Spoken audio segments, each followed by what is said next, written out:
तो ये बोठा मासू महाराज कौन है और कहाँ से आए थे? इसके बारे में थोड़ा सा।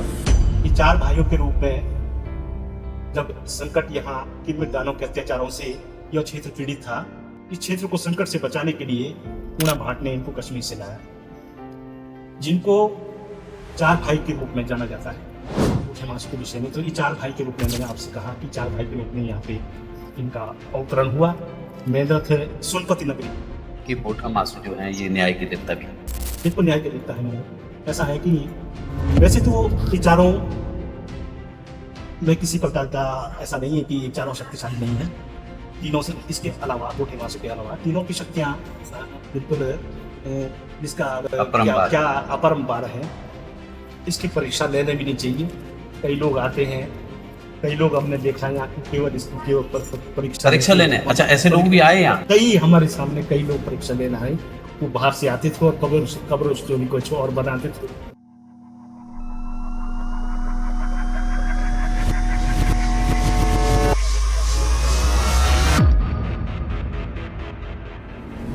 अच्छा, एक एक जैसे कहते हैं कि खुदान के दौरान जब मंदिर का वो बन रहा था, कई मूर्तियां निकली थी, तो क्या क्या मूर्तियां थी ऐसी? बिल्कुल सत्य कहा आपने। यहाँ कहते थे कि पहले जो है क्या बोलते हैं, यहाँ उबड़ खवाड़ था। हम तो विद्यालय में थे उस समय, आश्रम पब्लिक विद्यालय में। ऐसे ऐसे सुंदर मूर्तियाँ उस समय कैसे हो जाती थी, क्या थे। तो भगवान शंकर का पूरा परिवार, अच्छा, भगवान विष्णु का पूरा परिवार, भगवान विष्णु का चतुर्भुज रूप, पंचमुखी शिवलिंग, माँ दुर्गा की, भैरव जी की, और ये सारी चीजें वो मूर्तियां निकली हैं। मूर्तियाँ निकली।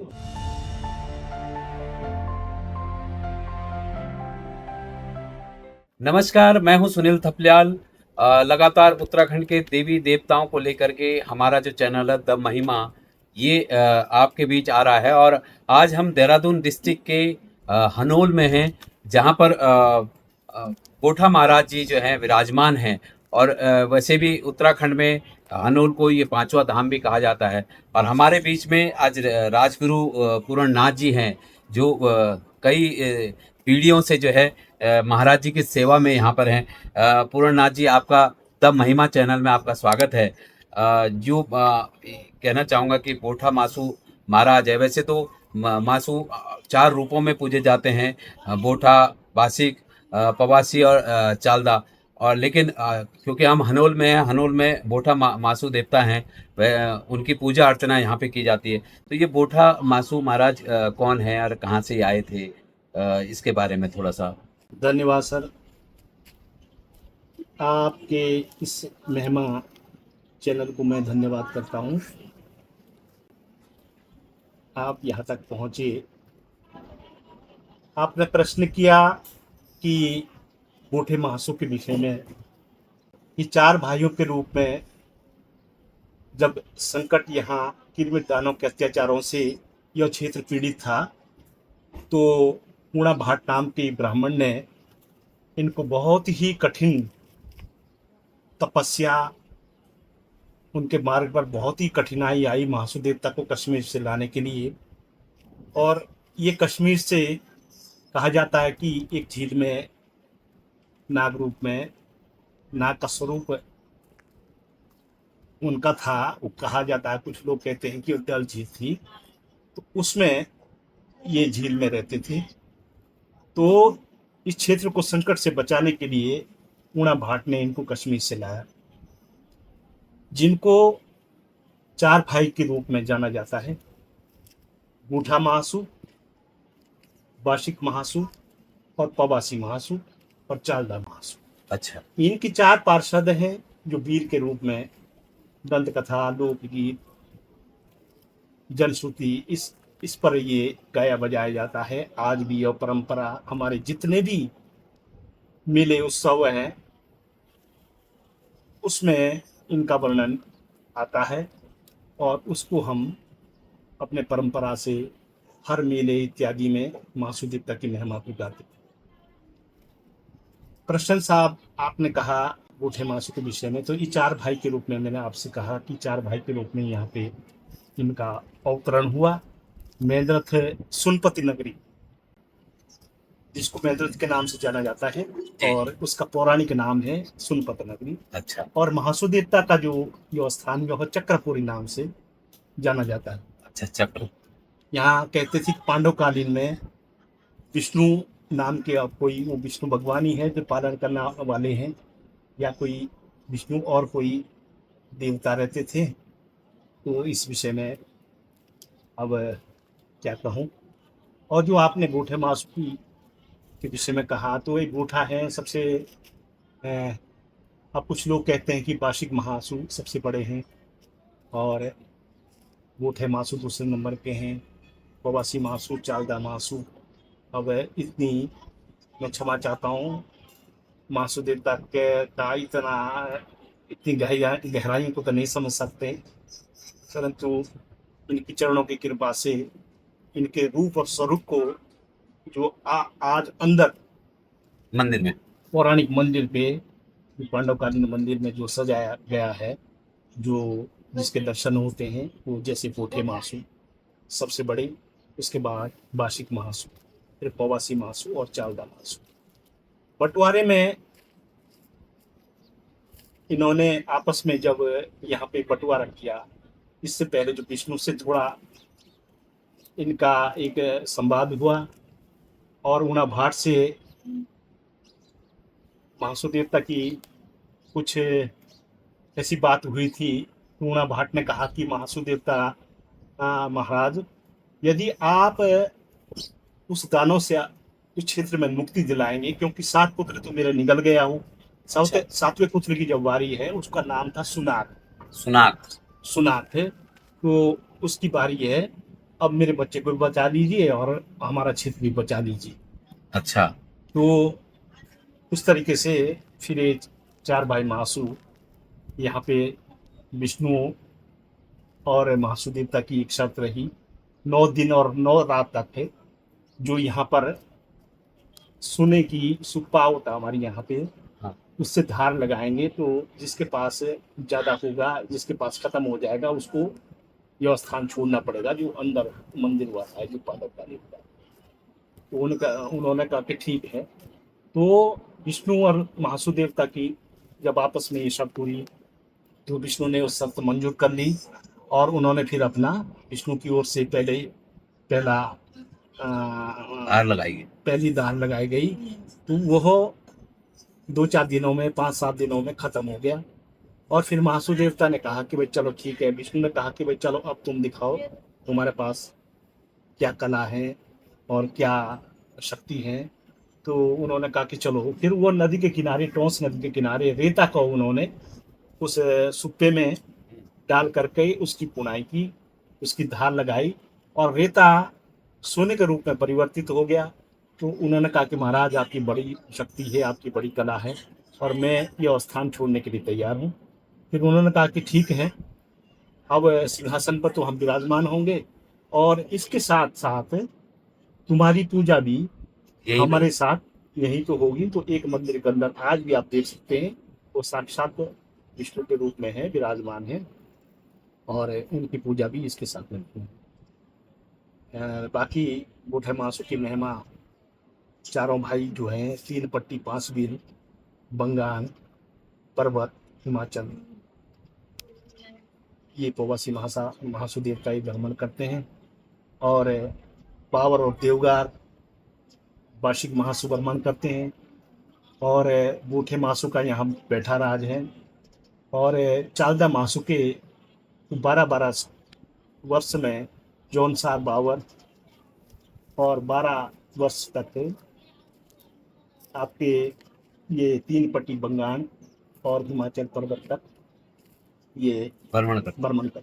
अच्छा, जैसे ये क्योंकि आप राजगुरु हैं, तो ये राजगुरु का एक तरह से दायित्व मिलना, ये कब से है? और इसका जो क्षेत्र आपका है, क्षेत्र मूलक। इसमें ये बताया जाता जी, हमारे जो पूर्वज कहते थे, वैसे हमारी जो नाथ संप्रदाय है, तो ये हमारे कहते थे कि श्रीनगर गढ़वाल से एक ध्यान सिंह नाम के राजगुरु जी आए थे। वो अपने तरुण अवस्था में आए और उन्होंने यहाँ पर मंदिर पे आए तो यहाँ के क्षेत्र के लोगों ने उनको गुरु की पदवी दी। उसके बाद फिर आगे वह सुना है कि अ, शादी विवाह नहीं करना चाहते थे, लेकिन यहाँ के क्षेत्र के लोगों ने उनको बाध्य किया कि ये वंश हमें आगे तक रखना है क्योंकि आपके अंदर ज्ञान है और हम लोग आपको इस मंदिर के राजगुरु बनाते हैं। तो उसके बाद फिर मासु देवता ने यहाँ हमारा यह हमें सेवा का मौका मिला और आगे जाकर के फिर 7 पीढ़ियों तक हम लोग यहाँ पे देवता की सेवा आराधना करते हैं। जैसे कि नवंबर दिसंबर में हमारी एक अपना कथा वगैरह होती है, राजा गोपीचंद, राजा पर्थनी और हमारे नाथ पंथी की जितनी भी प्रक्रिया होती है उसका ज्ञान का प्रचार प्रसार हम इस मासु देवता के कहने के अनुसार पूरे क्षेत्र में हम लोग छोटा मोटा एक ज्ञान बांटते हैं, धर्म प्रचार भी आप धर्म लोग का करते हैं। प्रचार करते हैं और मासु देवता की इस महिमा का हम प्रचार प्रसार करते हैं। अच्छा, ये भी कहते हैं कि भूठा मासु जो है ये न्याय के देवता भी। बिल्कुल न्याय का देवता है महाराज। ऐसा है कि वैसे तो ये चारों में किसी प्रकार का ऐसा नहीं है कि ये चारों शक्तिशाली नहीं है। तीनों से इसके अलावा बूढ़े मासु के अलावा तीनों की शक्तियाँ बिल्कुल जिसका अब क्या अपरंपार। क्या अपरंपार है और इसका वर्णन नहीं कर सकते हैं। लेकिन जगह जगह जब कभी ऐसे मसले होते हैं तो ऐसे तो क्षेत्र में जहाँ जहाँ का जो बंटवारा है और अपने क्षेत्र में ही अपनी समस्याओं का निवारण कर देते थे। पब्लिक में जो भी परेशानियाँ होती थी, जैसे कि ये ऊपर जो वो लगा रहता था कभी किसी पे ऊपरी चीज जो है तांत्रिक विद्या। तांत्रिक विद्या को, तो इसका निवारण करने के लिए तो तीनों अपने में अद्वितीय है। और जहाँ पर यदि आवश्यकता हुई तो ये सब वो लोग कह देते कि जाओ तुम हमारा हनोल में जो है सबसे बड़ा धाम है, तो तीनों भाइयों का ये कहना होता कि वहाँ पर ये फैसला होगा, ये हमारे जो भाई हैं और वहाँ पे इसका निवारण होगा। तो बूढ़े मासु निष्पक्ष भाव से ये निवारण करते हैं। अब कुछ लोग कहते हैं कि देवता को बकरा चाहिए, देवता को सोना चाहिए, देवता को कुछ नहीं चाहिए। देवता को कुछ नहीं चाहिए, इनके भाव पे देवता महाराज जो है निष्पक्ष भाव से वो निर्णय करते हैं। मतलब ये ऐसे कई फैसले आपके नज़र में, क्योंकि कितने वर्ष आपको हो गए ये राजगुरु के नाम? देखो जी, फैसले बहुत कुछ आते हैं यहाँ, अब मैं कितने गिनाऊँ आपको ना। और मैं तो देख रहा हूँ 38 वर्षों से, जब से लेकर मैंने देवता महाराज की ये भक्ति की देवता के यहाँ भक्ति की है, तो यहाँ पे अनगिनत ऐसे फैसले हैं जिसका प्रत्यक्ष उदाहरण है, बहुत ज़्यादा है। और यहाँ पे जो जैसे महिलाओं पे, पुरुषों पे, जैसे कोई पागल हो जाते हैं, कई चीज़ें ऐसी हैं, यदि कहीं कोई रोग हो जाता है, जैसे किसी के बाल बच्चे नहीं होते हैं, आगे संतान नहीं होती, तो वासु देवता के यहाँ आकर के वो प्रार्थना करते हैं, तो देवता महाराज की कृपा से अच्छी प्रकार से अच्छा, कोई संतान ना हो किसी के, ऐसा कोई उदाहरण है आपके सामने? संतान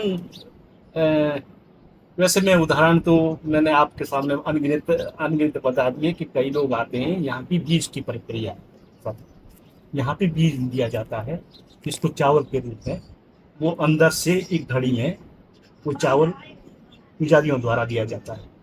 महासु देवता के जो माली होते हैं तो वो उसका निवारण देते हैं, वो पुजारी को आदेश कर करके फिर वो अंदर से बीज, वो तेज जो होता है हाँ जी। तो वो उनको देते हैं, पति पत्नी उनके परामर्श से वो यहाँ से बीज लिया जाता है। चैत और बैसाख 2 महीने ऐसे हैं जो कि जब संतान परिपूर्ण संतान हो जाती है, जब वो फलीभूत हो जाते हैं, तो यहाँ का नियम ये है, यदि मतलब डॉक्टरी ट्रीटमेंट से भी अगर फेल हो गए तो यहाँ पर हमने प्रत्यक्ष उदाहरण देख रखे, क्योंकि कभी कभी ऐसा होता है कि हम और पुजारी लोग जो उसकी जो पहली जटा जो कटती है वो हम लोग अपने आत्मा से काटते हैं, वो वरदान माना जाता है। और अच्छा, जिसका बच्चा हो गया वो यहाँ बच्चा लेके आएगा? बच्चा लेके आएगा और साल के बाद 5 साल के बाद वो बच्चे को यहाँ लाएंगे तो उसका वरदान माना जाएगा वो, और ये इसके प्रत्यक्ष प्रमाण है। बाकी मैं एक छोटी सी घटना बताऊं, क्योंकि हमारे पूर्वज कहते थे, हमारे में 3 भाई थे, हमारे जो पिता थे वो 3 थे, और हमारी 4 हमारी माताएं थी। तो यहाँ की पांडवकालीन जो प्रथा थी पहले, जी जी। तो उससे 3 हमारी 3 माताओं की संतानें नहीं थी, अच्छा। उनकी कोई संतान नहीं हुई। फिर चौथी जो लाई वो हमारे कहते कि हमारे बुजुर्ग जो थे अब चौथी अवस्था में चले गए थे। तो कई लोग बोलते थे कि इनके बाद संतान नहीं होगी। तो उसके बाद हम 4 भाई थे, महासु देवता के वरदान से 4 भाई 1 बहन, और हुए। आज महासु देवता की कृपा से हम राजगुरु परिवार में कम से कम ये देखो आप 16 लोग हैं। अच्छा, 16 लोग हैं। मतलब 3 माताओं से नहीं हुआ तो चौथी माता जो आई चौथी उनसे माता फिर 4 पुत्र और हाँ, 1 उसके बहन बाद आगे फिर वंश चला। वर्ष चला। ये प्रत्यक्ष है, इसका उदाहरण है। बाकी यहाँ तो अनगिनत है, क्या वर्णन कर सकता हूँ, मेरी कोई हिम्मत नहीं है। बाकी लोग आए अगर सच्चे मन से, छल कपट है प्रेम ये वासुदेवता को पसंद नहीं है, और इसकी परीक्षा लेने भी नहीं चाहिए। कई लोग आते हैं, कई लोग हमने देखा है यहाँ की केवल इसकी केवल परीक्षा लेने? अच्छा, ऐसे लोग भी आए यहाँ? कई हमारे सामने कई लोग परीक्षा लेना आए। वो बाहर से आते थे और कब्र स्टोरी कुछ और बनाते थे, और उसके बाद यहाँ कुछ बातें इस तरीके से। और जब उनका रहस्य खुलता था तो वो भी पारदर्शिता के साथ फिर वो फिर दंडवत प्रणाम करके माफी मांगने आए? माफी मांगते थे कि भाई हमने वाकई ऐसा किया। उनकी परीक्षा के लिए आए थे कि छल कपट प्रेम से यदि कोई इस तरीके से आता है तो वो हार के चला जाता है। कोई ऐसा उदाहरण है आपके सामने कि कोई ऐसे आया हो और फिर माफी मांगने आया? अब इतना ही थोड़ा याद नहीं है सर मेरे को ना, अनगिनत है। अच्छा। अनगिनत है। एक उधर गढ़वाल की बात थी, उधर कहीं बड़कुर साइड के आए थे जी। तो एक वो पागल हो गया था एक आदमी। तो अच्छा। यहाँ जाकर के और शाम को यहाँ के जो कारिंदे हैं उनसे वो कब्र स्टोरी बनाते हैं कि देखते मासूदी तब कितनी शक्ति है, क्या ये हमारी बात का निवारण कर पाएंगे। अच्छा। वो आ जाकर के उसने वहाँ के जितने भी कारिंदे 8-9 कारिंदे होते हैं अंदर ना, हाँ जी हाँ जी। मासूदेव का, उन्होंने कहा कि हमारी कोई चीज खो गई, हमको मालिक चाहिए था। अब उनके था घर में एक पागल हो रखा था। अच्छा। वो बहुत क्या बोलते हैं, बहुत पिटाई करता था उनको, तो बहुत बेबस हो गया था, मतलब कि आपे से बाहर हो गया। तो यहाँ के लिए वो कुछ और प्रोग्राम बना के आए कि हमारा सोना खो गया, हमारा उस तरीके से वो उन्होंने कथा अंदर शुरू की है। ये हमने भी सुना था, कुंवर सिंह माली थे। अच्छा। अब वो नहीं रहे बेचारे, वो हमने सभी छोड़ दिया। अच्छा। वो वंश कराए से उनकी कहते खानदानी शिबा माली थे, फिर कौर सिंह माली थे, अब उनके हरपाल माली हैं। तो वो कौर सिंह के समय आए थे, तो यहाँ पे फिर सुबह जब माली को बुलाया गया, कौर सिंह माली को बुलाया गया, तो शाम को उन्होंने सोचा कि यहाँ के कारिंदों से बोलेंगे देखो कोई ऐसा तो नहीं है कि इनका कोई आपस में उस तरीके से है, यहाँ पे जो चालबाजी चलती हो। अच्छा। फिर वो सुबह जब आया उसने दर्शन किए, फिर यहाँ पे बोले तो कई नाली आ गए हैं। तो पूछा उन्होंने कि क्या बात है। ये प्रत्यक्ष मैंने भी अपने सुना, बढ़िया अच्छा तरीके से देखा। और वो माली जी मेरे से बोले थे यहाँ दुकान बैठ करके, मेरी दुकान है यहाँ। अच्छा। अच्छा। उन्होंने कहा कि उन्होंने जैसे दर्शन किया तो फिर देवता ने कहा कि हाँ क्या पूछा। उन्होंने कहा कि देवता हम लोग यहाँ पे आ रखे हैं, आप ही बताओ उसका निवारण क्या है, किस तरीके से। वो सोचते कि सब लोग मिले होंगे यहाँ के स्टाफ, लेकिन उन्होंने फिर सीधा बोला ये ऐसा है, तुम्हारा कोई सोना कोई चांदी कोई कोई वस्तु नहीं गायब हुई, तुम लोग आए थे यहाँ इस तरीके के, और तुम्हारा जो एक भाई है वहां पे वो पागल हो रखा हुआ। अच्छा, ये और तुमने उल्टा बांध रखा उसको। अच्छा, ये बता देते। हाँ, अब अगर तो तुम हाथ खोल देते हैं उसके तो तुम्हारी पिटाई करता है। हाँ। फिर वो नतमस्तक कर दो, उन्होंने बोला मासू देवता, उन्होंने बोला मासू देवता हम केवल थोड़ा सा इसको छूट गए कि ये बात सही है कि नहीं। तो फिर उन्होंने दंड दिया। ये प्रत्यक्ष उदाहरण है। अच्छा। जैसे कई उदाहरण आते रहते हैं, तो इसके लिए कोई माप दंड या कोई स्केल शायद अभी तक नहीं बना है, पर इतना मेरा जरूर है कि यहाँ कुछ लोग आते हैं कहते हैं कि चावल से क्या होगा। अच्छा। चावल तो हमारे घर में मीट होते हैं, हाँ हाँ। इससे क्या होगा। तो यहाँ जो चावल की ही महिमा है, जो ताबुल है, मोती, जो देवता के मोती है, जो चावल। राजा रघुनाथ जी के तामुल है, उसका ही यहाँ पहले प्रसाद प्रसाद कुछ नहीं बनता, अच्छा। तिलक भी नहीं लगता था सब। अच्छा। 4 बजे जो पूजा होती थी, वो चावल और घी का जो दीपक जलता था। पूजा होती थी, उसी का जो है वो वितरण होता था सभी लोगों को। अच्छा। अब तो व्यवस्थाएं बढ़ आज गई। हम अपने उसके लिए व्यवसाय के लिए सारा कुछ यहाँ इकट्ठा कर रहे हैं। यहाँ केवल भाव है और भाव से अच्छा, जैसे ये कहते हैं कि इनके भी अपने अपने वीर हैं कि अगर माना कभी जो है गोठा महाराज जी को अगर कहीं किसी का को करना तो अपने वीर को भेज देते हैं, तो इनके वीर क्या कहलाते हैं, वीर क्या होते हैं? वीर उसका ऐसा है कि जैसे मान लिया कोई किसी को बिना मतलब से परेशान करता, वो आ जाकर के अब महासुदेव तो साक्षात धुल जाएंगे नहीं, वो केवल अपने कहते हैं इनके 4 तो वीर हैं इसके, और 54 चीर और 52 वीर। चावन चीर। 54 चीर और 52 वीर। 52 वीर तो हैं जो कि सात्विक प्रवृत्ति के हैं, हलवा पूरी प्रसाद खाने वाले, और 54 चीर वो है कि जो मांस चीरा भक्षी। फाड़ी करने वाले, एक ही साबुन के साथ कई ऑपरेशन करने वाले जो होते हैं, तो ये बताया जाता है। अच्छा। तो ये बलि बलि का आरंभ ही है, इस तरीके से चलता रहा। अब आस्ते आस्ते आज महंगाई का भी कुछ ऐसा है, और आज ये देव योग्य से यहाँ बड़ी सहायता मिल रही है सरकार द्वारा। तो ये चीज़ें जो पहले थी उस पर प्रतिबंध लगा दिया है, और अब ये धाम बनने जा रहा है, अच्छा धाम बनना जा रहा है। ये धाम से भी कम नहीं है, अब बने चाहे ना बने, परंतु ये धाम से भी कम नहीं है। अच्छा, जैसे मन्नतें लोगों की पूरी हो जाती है कि वो आए यहाँ, उन्होंने गोठा महाराज जी से मन्नत मांगे, मन्नत पूर्ण हो गई तो कढ़ाई देते हैं। अब ये ऐसा होता है, कढ़ाई का क्या हुआ, ये कढ़ाई क्या चीज हुई? कढ़ाई ये जैसे आटा गुड़ और घी, अच्छा जी। तो उसका भोग चढ़ता है।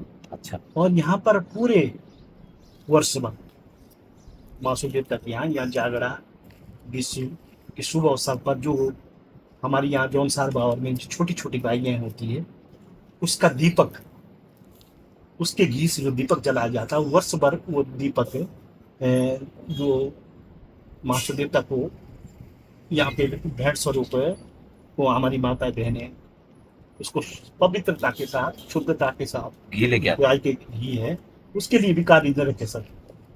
उसके लिए भंडारी ठानी होते हैं, अच्छा। उस घी को इकट्ठा करके फिर वो जागने में यहाँ पे लाते हैं, और एक पात्र में भर करके उसी से प्रसाद, उसी से फिर वो दीपक जलता है, और उसी के अच्छा, एक जैसे कहते हैं कि खुदान के दौरान जब मंदिर का वो बन रहा था, कई मूर्तियां निकली थी, तो क्या क्या मूर्तियां थी ऐसी? बिल्कुल सत्य कहा आपने।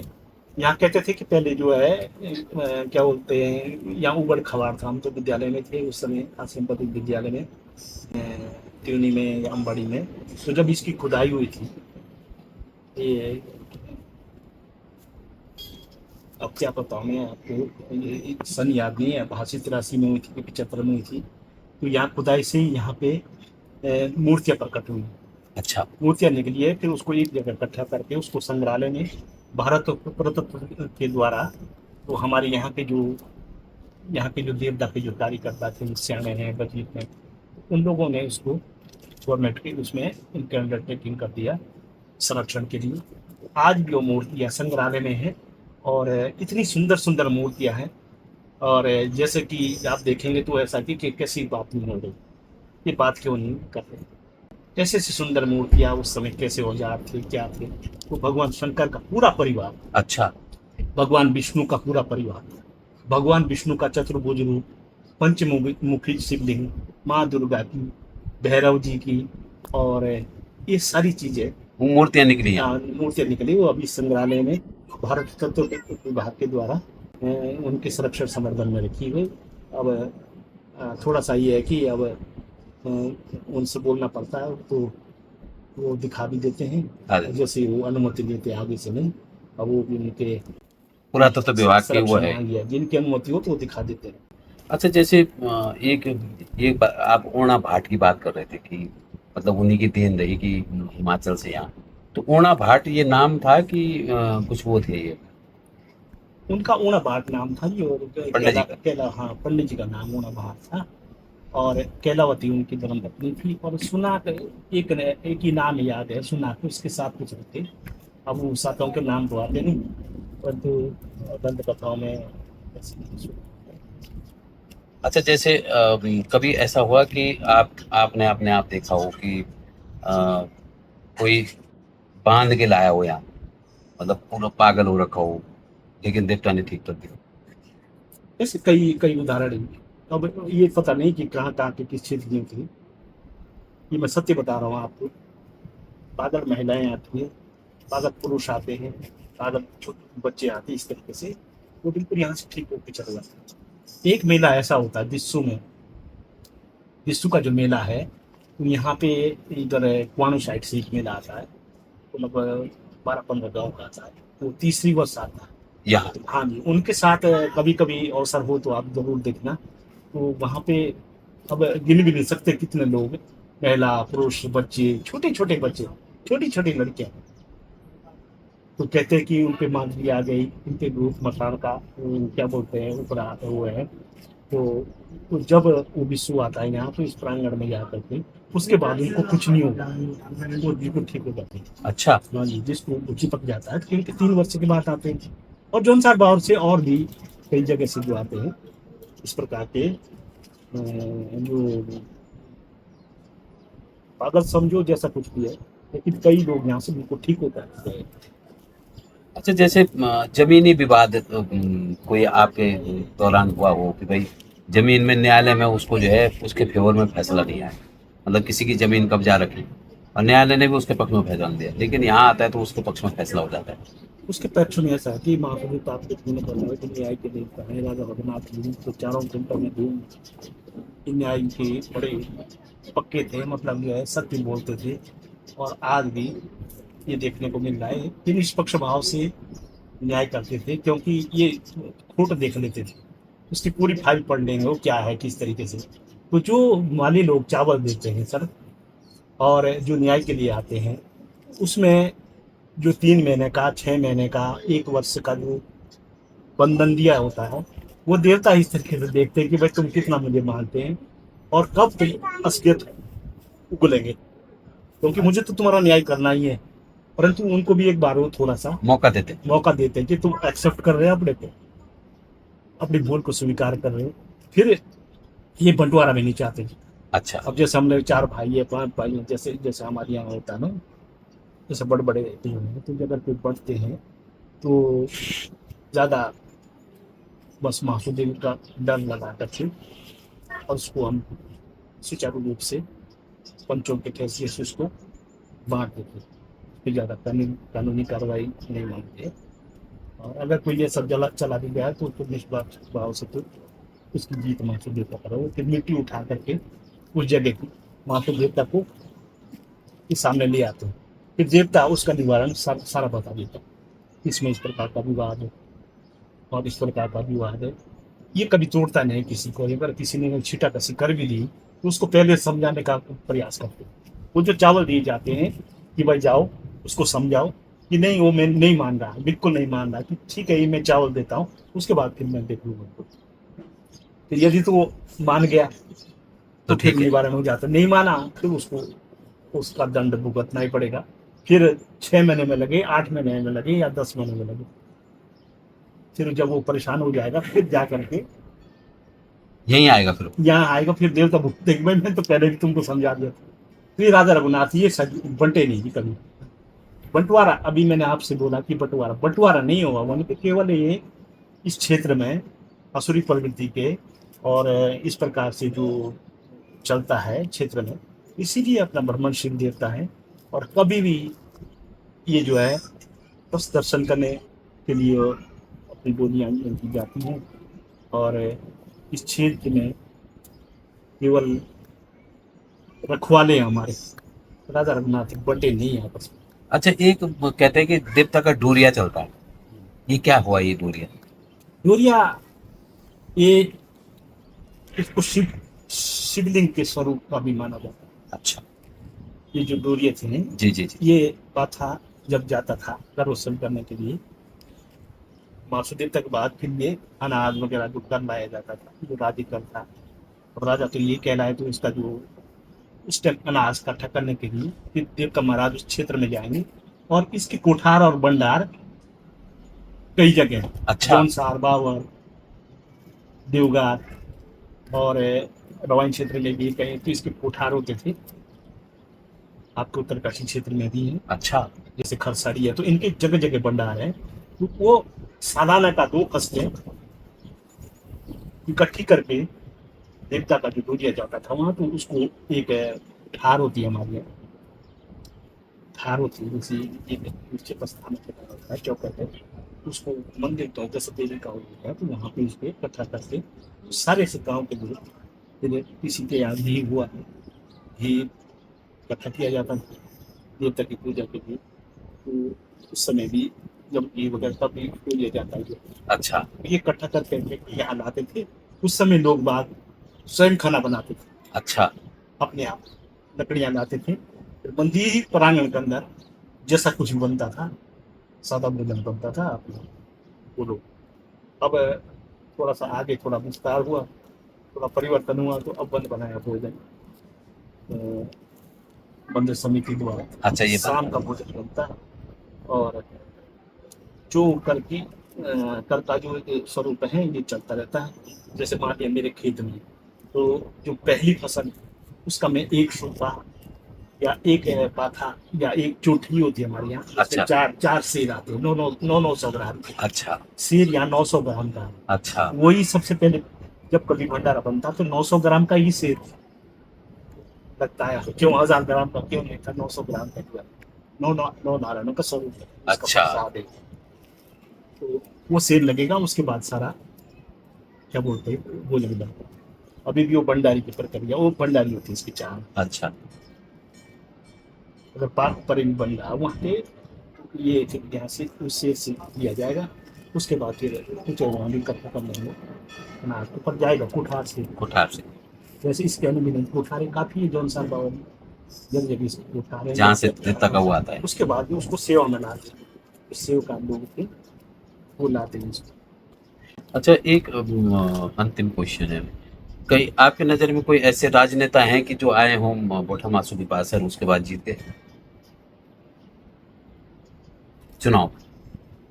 चुनाव में तो जी अब आश्वासन तो जी सबको मिलता है, देवता कभी किसी को निराश नहीं करता है, परंतु अब उसकी प्रतिभा, उसके अंदर जो चीजें हैं उसको भी देखो। अभी अभी हमारे उसका श्रीधामी जी आए थे, लेकिन इलेक्शन में हार गए। हारने के बाद कुछ जुम्मेवारी उनको ऐसी सौंपी, उसके बाद भी देखो अच्छा कार्य कर रहे हैं। तो ये सब देवता महाराज दे पाया अनुकंपा हमके ऊपर। और आते रहते हैं हमारे प्रधान लोग, आते रहते हैं, और जितने भी इलेक्शन के जो लोग हैं, जो भी देवता की आस तो सबको लगी यहाँ पर। अब बना तो देवता किसी को करेगा नहीं, बिल्कुल। चावल भी सबको देंगे और आशीर्वाद भी सबको देंगे। अब लेकिन अब उन पर निर्भर करते हुए कितना, अब देवता महाराज को भी अब उनकी वो देखा जाता है भाई क्या है किस तरीके से। बिल्कुल। कहीं न कहीं जिस तरह से जो है बोठा मासू महाराज जी के बारे में आपने जो है पुरननाथ राजगुरु जी से पूरी वृत्तांत सुनी, और यही एक ऐसी चमत्कारी घटनाएं हैं जो भी श्रद्धालु देश और दुनिया से हनोल, क्योंकि ये 5वां धाम जो है सरकार इसको बनाने भी जा रही है, बड़ा प्रयास भी रहा। और जब यहाँ जो मेला आयोजित होता है उसमें बाकायदा उत्तराखंड सरकार के हेलीकॉप्टर द्वारा पुष्पों की वर्षा भी की गई। तो हम भी चाहेंगे देश और दुनिया के लोगों से कि आप भी आएँ और बोठा मासू महाराज जी के आप दर्शन करें, क्योंकि ये मनोरथ सिद्ध करने वाले देवता हैं और साथ में न्याय के देवता भी कहे जाते हैं। और हम चाहेंगे कि द महिमा चैनल को आप सब्सक्राइब, लाइक और शेयर जरूर करें।